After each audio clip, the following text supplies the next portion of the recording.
Let's shift our focus right now to the currency, the Rand having quite a good week, breaking below that 14 Rand to the dollar handle. Lukman Otunuga, who is a research analyst at FXTM, joins me from London this time for more. Lukman, always a pleasure to catch up. But the Rand having held on to quite a lot of its gains, it's currently flat right now against the dollar. But for you, what were the major drivers of the Rand and other emerging market currencies this week?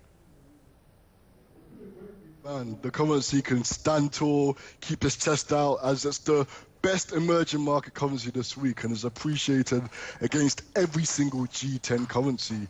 Now, focusing on the Rand, the main drivers behind the Rand's appreciation is, of course, the fact markets expect the Federal Reserve to cut interest rates this month.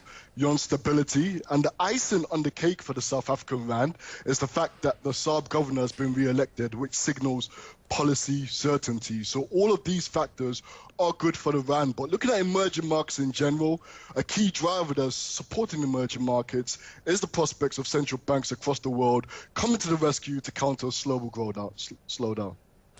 You guys are factoring in quite a lot of hope that they will do that. And I'd like to ask, in terms of the Rand specifically, we are seeing it at around 14.95 right now. I was reading a research note saying that the Rand, depending on just how much global central bankers come to the rescue, could reach 14.50 in the near term. What are your price targets for the currency?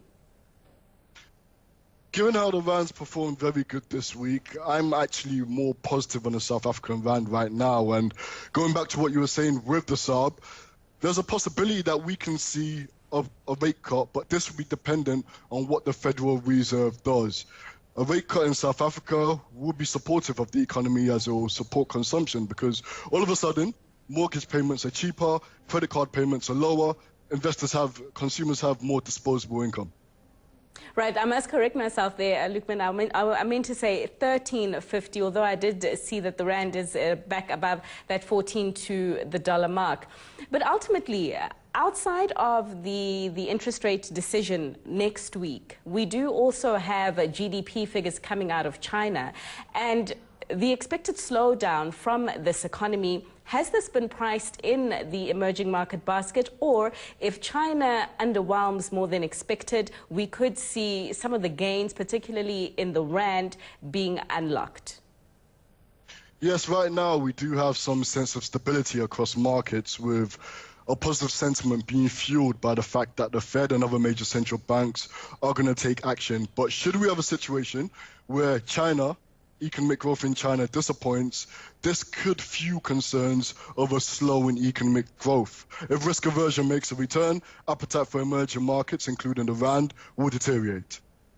Why is it that the firing of the central bank governor in Turkey didn't have that much of a spillover effect across emerging markets? Was it the fact that the Fed saved the day? Or was it the fact that this is something that you as investors have become accustomed to when it comes to policy direction in Turkey? The impacts were quite contained, and we saw the Turkish lira take a massive hit. It's actually the worst performing currency this week, and it's depreciated against every emerging market currency and every G10 currency. And this is something that investors have been seeing.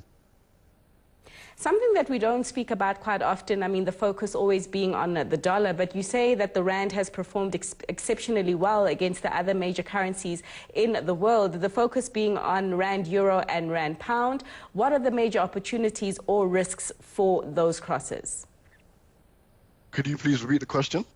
Just the outlook, your outlook, where you see the Rand headed against the Euro and the Pound in the near term, and especially as the Rand generally does tend to track the Euro, yet we are strengthening while the Euro itself is not.